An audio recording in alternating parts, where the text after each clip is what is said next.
noite, ouvintes aqui da Web Rádio Unisagrado. Estamos começando mais um BioVoz. Aquele...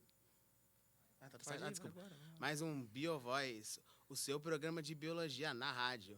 Temos um prazer especial essa noite, um programa especial. E esse programa é para falar dos 4 elementos. E para falar sobre esse tema, trouxemos um convidado especial, o professor Adriano Marcello. Muito prazer, boa noite. Ele é formado em Ciências Biológicas pela Unesp Bauru e tem mestrado e doutorado em Ecologia pela UFSCar e pós-doutorado pela Unesp Bauru. Hoje ele trabalha como professor na Faculdade Unisagrado em várias matérias e é coordenador do curso de Ciências Biológicas da Unisagrado também. Parabéns, boa noite. Obrigado. Boa noite. Agradeço o convite. Eu que agradeço. Então, vamos começar com as perguntas, né? Umas perguntinhas sobre esse tema. Primeiro, né, definir o que são os 4 elementos. Os 4 elementos básicos são água, ar, terra e fogo. Então, esses são meio... Cientificamente, a água é o H2O, né? Que pode ter nos 3 estados físicos e que sem ela não teria vida no planeta, que é o que a gente viu essa semana lá que a Índia está tentando buscar no lado escuro da Lua, para poder colonizar a Lua. O fogo é uma energia liberada por reações exotérmicas. O solo é resultado da degradação, da sedimentação de rochas mães, de rochas mais solidificadas. E o ar é essa composição de gases que foram produzidos há milhões e milhões de anos, que tem se mantido, teoricamente, quase constante ao longo desses tempos. Que nos fazem respirar. Sim. Fazem bem. Então, eu quero saber qual a importância deles. Porque a gente sabe, né, que a água, por exemplo, se a gente não tomar ela, a gente acaba por... a gente é quase basicamente feito de água, então a gente desidrata e acaba, infelizmente. O ar também, se a gente não respirar o ar, a gente acaba também morrendo. Então, o que acontece? Eu vou falar do ponto de vista biológico, científico e evolutivo, né? Desses 4, o primordial seria a água. Tanto que a vida surgiu na água, então essa seria a importância dela. E não tinha ar, não tinha fogo e não tinha solo. Né? A gente sem considerar o fundo do oceano, vamos pensar o solo, só a parte terrestre. Então a água ela é importante para a vida. Se tem vida hoje no planeta, é graças à água. Né? O solo mantém, para a gente aqui na Terra, é importante para o clima, querendo ou não, porque é graças às plantas que estão no solo, as árvores, especialmente a Amazônia, que controla o clima do planeta, e a produção agrícola, a produção de alimento para o mundo e para os animais também. O ar, para a gente respirar, né? Controla também muita coisa por exemplo, uma composição do ar é o O3, o ozônio, que bloqueia a radiação UV. Então, não é só a parte da respiração, também tem um cuidado com o planeta. E o fogo, essa energia que, se não tivesse surgido o fogo, talvez nós estivéssemos nas cavernas ainda, né? Que não teria manipulação do alimento. Várias invenções, assim, né? Começou tudo com fogo, depois o ser humano foi evoluindo mais, né? Trouxe tanto a gente conseguir comer carne dos animais, graças ao fogo que eliminava as bactérias, tanto quanto fazer iluminação, né? Para se proteger dos nossos predadores, antigos predadores. E como você diria que eles estão interligados entre si, os 4 elementos? Primordialmente, a ligação à água. A água, como eu falei, é a base que a vida surgiu na água. Então, a partir dela, né, foi a partir dela... Porque quando tinha o oceano primitivo, quando surgiu a vida, essa atmosfera era totalmente diferente, era irrespirável, não tinha como. Foi graças à evolução dos micro-organismos dentro do oceano que foram produzindo oxigênio, aí oxigenou o oceano, o que sobrou no oceano foi para a atmosfera, oxidou a atmosfera, e aí depois foi acumulando, formando o que a gente tem hoje, né? Maior composição de N2 e depois de oxigênio, 21% aproximadamente. Sem o oxigênio, você não tem a combustão, você não tem o fogo. Só lembrar aquele experimento da 5ª série de colocar a vela e o copo em cima. Colocou, acabou o comburente, que é o oxigênio. Então, o oxigênio fundamental que veio dos micro-organismos que estavam no oceano, que ainda vem, que metade vem do oceano. E o solo é a consequência dos seres vivos poderem sair do oceano, vir para solo e poder as plantas crescerem com as reações químicas de raízes, de micro-organismos, sedimentar aquelas rochas formando o solo do jeito que a gente conhece hoje. É uma combinação muito rara, né, para ter sido para ter formado a vida, né? Sim. Você vê que tanta coisa teve que acontecer assim para tudo ser formado, que é muito difícil de acontecer tipo em outros planetas assim, né? É bem um tiro no escuro. Uma coisa bem única, né? Aconteceu e Bem foi. única. Bem única daqui. E você diria que como cada um deles influencia na natureza assim para você? Nossa, que eu acabo falando tudo. Vai Sempre um puxa o outro. Né? Como influencia a natureza, o ambiente como um todo. Sim. A gente pensar na água, começar sempre pela água. Sim. O oceano, ele é o balanço climático do planeta. Se não, o que desregular no oceano, desregula todo o resto. O oceano é que mantém o clima no planeta, isso é fato. E... Qual era a pergunta? Como cada um deles influencia na A natureza. natureza, isso. Que já pensei na importância. Pensei na natureza. O fogo, a gente tem a questão do... A gente pensa mais nos animais, de afugentar animais, mas temos, por exemplo, no cerrado, é natural pegar fogo. Sim. Mas quando está seco, Quando tem uma clima mais tempestade, é algo totalmente diferente do homem colocar fogo. Então, o fogo é fundamental para muitas espécies germinarem. Então, tem muitas sementes, por exemplo, que só vão germinar se passar pelo fogo. Se não passar pelo fogo, não germina. Então, ele é um fator ambiental importante nesse ecossistema, mas aquele natural, não que o humano coloca. O solo é importante para as florestas crescerem, para a manutenção do ecossistema, para criar microhabitats. A gente tem biodiversidade de animais na Terra, é graças à diversidade de florestas, a diversidade de ambientes, de habitats, para eles poderem se esconder. Quanto mais heterogêneo for, mais organismos diferentes tem. E o ar, sem ele, nenhum desses organismos que estão em solo aqui, né? Porque tem aqueles organismos que não necessitam de oxigênio, então para eles o ar é irrelevante, mas vamos pensar que a gente aqui em cima, sem ele não teria nada, nem a gente destruindo o ambiente. Verdade. E no caso do solo, né, tem vários exemplos, por exemplo, aqui em Bauru é um solo mais arenoso, né, um solo um pouco pior, enquanto nas outras nosso entorno são uma terra mais roxa. Então, por exemplo, no plantio, todas as cidades aqui do interior são melhores em se plantar do que Bauru, mas isso acaba sendo um ponto diferente da cidade, que acaba gerando outras coisas, né? Um solo arenoso é importante para filtrar água para a manutenção do lençol freático. Então, Sim, cada solo, cada solo tem seu... mais um solo fértil, com adubo, com matéria orgânica, essa matéria orgânica retém água, essa água não vai para o lençol freático e não mantém. Considerando que Bauru, mais da metade da cidade é abastecida por lençol freático, por poço artesiano. E foi interessante você falar um pouco sobre o fogo, porque muita gente só fala da parte negativa, né? Das queimadas, das mudanças climáticas que ele pode causar, do quanto ele prejudica a fauna, mas você falou um ponto muito importante, né, que é os pontos positivos, né, que você fala das sementes que precisam, porque a gente foca mais nessa parte negativa. Então é interessante saber um pouco mais da parte positiva desse elemento, né? E falando nessa parte dos pontos negativos, pode ir. Né, que nós somos seres humanos, nós acabamos usando, né, esses 4 elementos, a água, o ar, a terra e o fogo, a nosso favor. Só que às vezes acaba gerando coisas ruins, acaba gerando desastres, né, estragos. E qual deles você acha que são os que o ser humano usa pior? Tipo? Nossa, é difícil equilibrar e fazer colocar numa balança o que seria pior. Porque, por exemplo, a atmosfera ela não é usada como a água, como o solo, como o fogo. Ali é onde os resíduos atmosféricos vão, os gases, né? As emissões gasosas vão. Então, ele é um reservatório, só vai recebendo. Assim como o oceano, tudo que se joga na água vai para lá. Sim. Mas ele ainda tem uma importância, um rio para fazer uma barragem. Então, eles em si, naturalmente, não tem nenhum aspecto negativo. O aspecto negativo é a forma como o homem utiliza. Então, o homem fazer...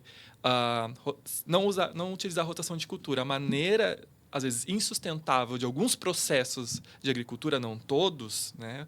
Tem alguns que destroem o solo, desertificam o solo. Sim. Aquela exploração exacerbada causa desertificação. Então, é um problema do solo. A água, a poluição. Vocês não nadariam no Rio Tietê em São Paulo, nadariam? Não. De jeito Mas quando chega aqui em Barra Bonita e Bitinga, vocês nadam. Porque será que está menos sujo? Então. Não é tão simples assim. A atmosfera, no momento, ela é o reservatório. Não está fazendo nada de mal contra a gente. Ela, oficialmente. Mas os resíduos que jogam, nem excesso de gás carbônico, excesso de metano, está aumentando a temperatura. Está criando essa estufa, aumentando mais calor. Esse calor derretendo geleiras e modificando todo o balanço climático do planeta. Então, querendo ou não, o uso do homem indevido dos elementos faz eles terem alguns aspectos negativos, mas eles em si não têm. Não tem. É mais Né? a consequência Da utilização. E falando, inclusive, no aquecimento global, né, teve um dado, né, que até 2026 a temperatura média da Terra pode aumentar em 1,5 graus Celsius. Então, é uma questão bem alarmante, assim. E eu queria saber como os elementos são afetados, né? Porque o excesso deles pode causar isso.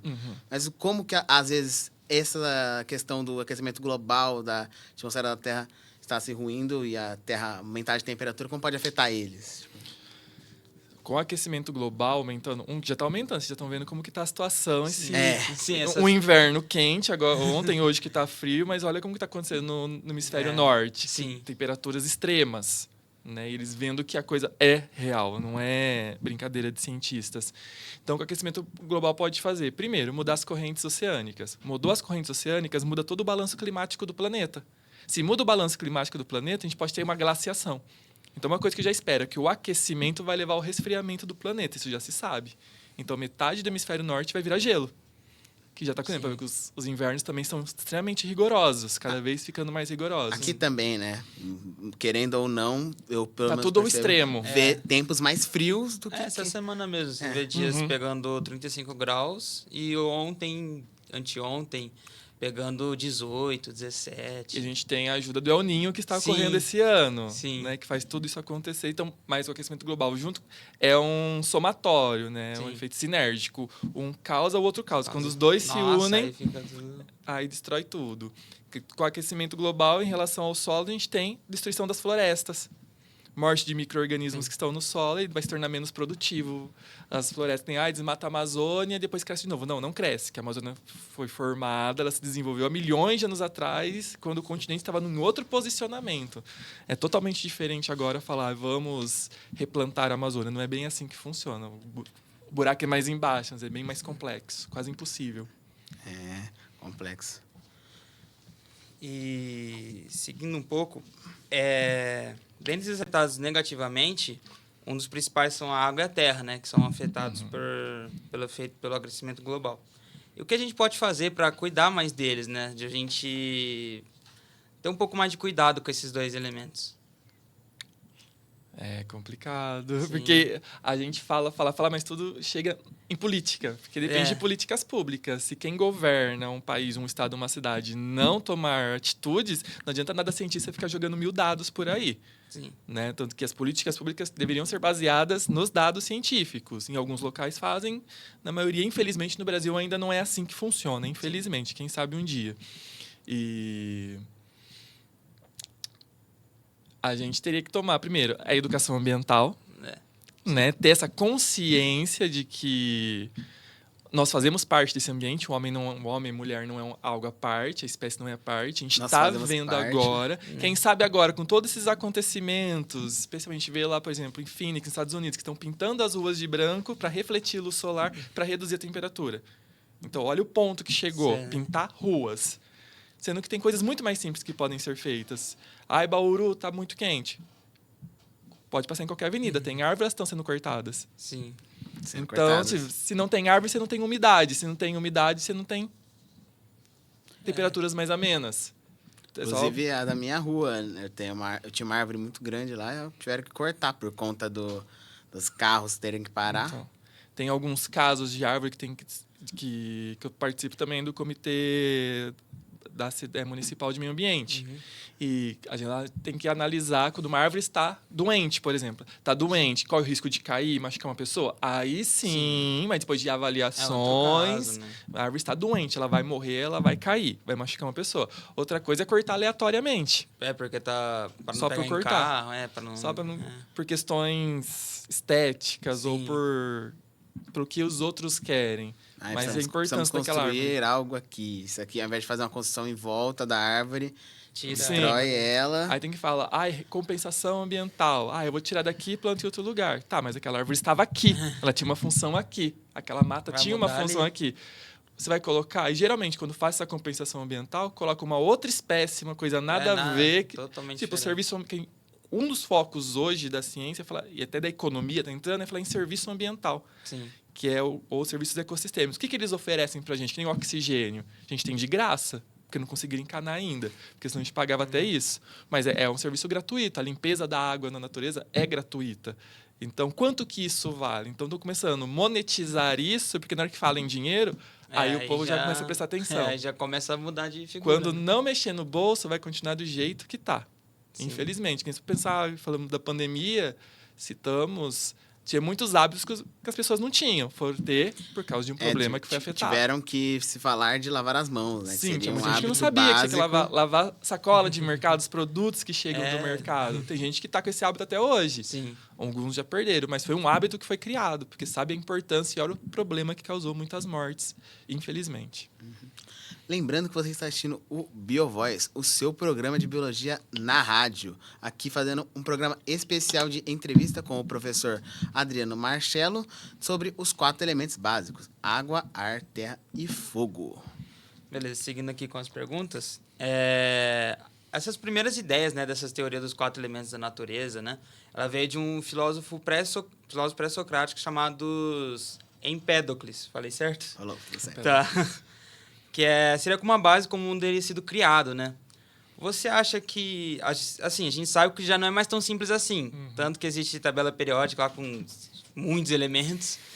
E você acha que essa teoria dos 4 elementos da natureza ainda tem uma base em si, nos dias de hoje? Nos dias de hoje, não. Porque, por exemplo, o fogo já não é um elemento. Porque a gente fala, que nem você comentou, tabela periódica, falar em elementos, pensa em elementos químicos. Sim. A água não é um elemento, elas são 2, oxigênio e hidrogênio unidos. O solo, zilhões, né? Vários.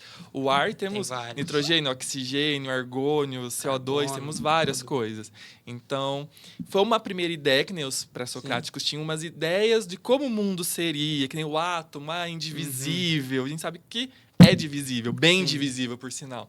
Então, hoje foi bom, porque teve que alguém pensar antes para poder ter a evolução das ideias. O que a gente sabe hoje, daqui a 100 anos, pode não ser nada. A gente pode descobrir que tudo que a gente sabe hoje na ciência não é nada perto do que a gente vai saber daqui a 100 anos, por exemplo. Muda muito, né? A gente cada dia mais descobre coisas novas, elementos novos entram na tabela, por exemplo. A maioria hoje criada. É mais criada em laboratório. Nem existe na natureza. Tem mais de 110, 112 elementos hoje. Assim, são reflexos da evolução. Da ciência. Conforme a gente vai aprendendo a lidar com o que está na natureza, a gente usa ao nosso favor. Ao nosso favor. Especialmente se for para gerar lucro. Né? Você falou que vai gerar lucro, vamos investir e estudar mais aquele elemento. Sim. Uma das primeiras coisas que você disse aqui na entrevista foi que a água para você é o mais importante, né? Que ela deu início à vida, tudo começou pela água. A gente, tanto as plantas quanto a gente, os animais, humano, vive por conta da água. E o porquê que ela é tão fundamental assim? Como eu falei, se não fosse a vida... Se não fosse a água, não teria a vida surgido na água 4,6 bilhões de anos atrás. É muito tempo. E foram milhões e milhões e milhões e milhões de anos dos micro-organismos alterando todo aquele metabolismo para poder gerar o oxigênio, para poder gerar a atmosfera, para poder gerar todo o resto. E o fogo só veio pelo homem. Sim. Né? Esse fogo que a gente conhece hoje, porque tinha dos raios antigamente, mas era uma coisa totalmente controlada pela natureza. E a água, quem fica sem água? O solo sem água não tem floresta. Sem floresta não tem as plantas produzindo oxigênio para a atmosfera. Sem a água você não tem o fitoplâncton produzindo oxigênio para a atmosfera. Então. E sem ninguém, qual é a função do fogo? Se o fogo sem a água, sem uma floresta, o raio pode cair que não vai queimar nada, porque vai queimar o quê? Se não tem combustível, se não tem carvão ali, né, planta morta. E também não vai ter o humano para produzir o fogo artificial. Aí então vai... realmente... Para mim, ficou um pouco mais claro que a água, realmente. Eu, sendo sincero, eu achava que, na minha cabeça, o ar era o mais importante, porque sem isso a gente não respirava e tudo mais. Realmente, sem água não tem ar. Então, aí você pensa do ponto de vista humano. Um biólogo tem os micro-organismos né? anaeróbios, que não necessitam de oxigênio. Muitos, que nem do tétano, quando você corta e passa, não tem que passar água oxigenada, porque o oxigênio mata. Então, o oxigênio é tóxico para esses micro-organismos. Então, no oceano, no fundo do oceano, então, quando o oceano começou, tinha muito micro-organismo fermentador e anaeróbio, que para eles o oxigênio nunca foi importante. Então, para a gente aqui, sim. Mas se for pensar na vida como um todo, o oxigênio não é importante. Um ponto de vista mais egoísta é o oxigênio, mas Quer dizer, a água, os dois é igual, né? A água, pro ponto de vista humano, é a água e o ar. Sim, Porque sem os dois você não vive. E do solo para ter o alimento. É tudo muito importante, né? É tudo importante. E pegando a utilização do homem, a gente usa, né, os elementos, por exemplo, a gente usa o fogo para esquentar, para se alimentar, usa água para a gente poder sobreviver. Só que a gente também usa, como você falou, né, quanto dinheiro, várias maneira ruim, maneira negativa. Qual deles você acha que é usado da pior forma possível? Queimadas para desmatamento. Sim. É complexo, né? Queimadas porque fala que tem tanto que regular o aquecimento global, reduzir as emissões de carbono. Só que a planta engorda. As plantas, elas vão engordando, porque elas estão armazenando carbono na matéria orgânica delas. Aí, quando você bota fogo nela, primeiro, você matou um organismo que remove o carbono, e ainda todo aquele carbono que estava armazenado, você botou fogo para ir para a atmosfera. Tipo, você acelerou um processo que já estava ruim, você deixou pior. Então, o fogo no desmatamento é a pior coisa que tem. E o Brasil, infelizmente, é um dos maiores. Inclusive, eu gosto de comentar um dado que você falou, que é o da Amazônia, né? Que muita gente não sabe, mas era para o estado de São Paulo ser um deserto, né? Sim. Se não fosse a Amazônia trazendo muita chuva muito acumulada, e os ventos trazerem essa chuva para cá... Sim. Aqui seria um deserto. E graças à Cordilheira dos Andes. Então, né? Porque vocês devem lembrar que há milhões de anos o rio Amazonas corria para o Pacífico. Sim. Aí, com a elevação da Cordilheira dos Andes, por isso que é uma planície, né? Corre para o outro lado, vem para o Oceano Atlântico. E aí, quando a floresta... Quando chega em janeiro, vocês devem ouvir muito da televisão. Zona de convergência intertropical, zona de convergência do Atlântico Sul. É época mais quente, maior radiação solar no Equador. As plantas transpiram. Tipo, uma árvore da Amazônia pode bombear para a atmosfera 1 tonelada de água por dia. Tipo, é muita água passando por dentro de uma planta. E fica aquela umidade. Com o movimento da Terra, toda essa umidade é jogada para o Pacífico. Mas como tem a Cordilheira dos Andes, ela rechicoteia, bate e desce. Mato Grosso, São Paulo, Goiás. E a nossa chuva aqui depende. Se botar na mesma latitude na África, por exemplo, é seca. Então aqui, que é cerca de 30 graus sul, por ser também uma zona de baixa pressão, de alta pressão atmosférica, era para ser deserto. Então, toda a água aqui do Sudeste depende da chuva da Amazônia. Por isso que, se a gente pensasse em uma gestão adequada, os governos desses estados aqui deveriam investir para redução do desmatamento da Amazônia.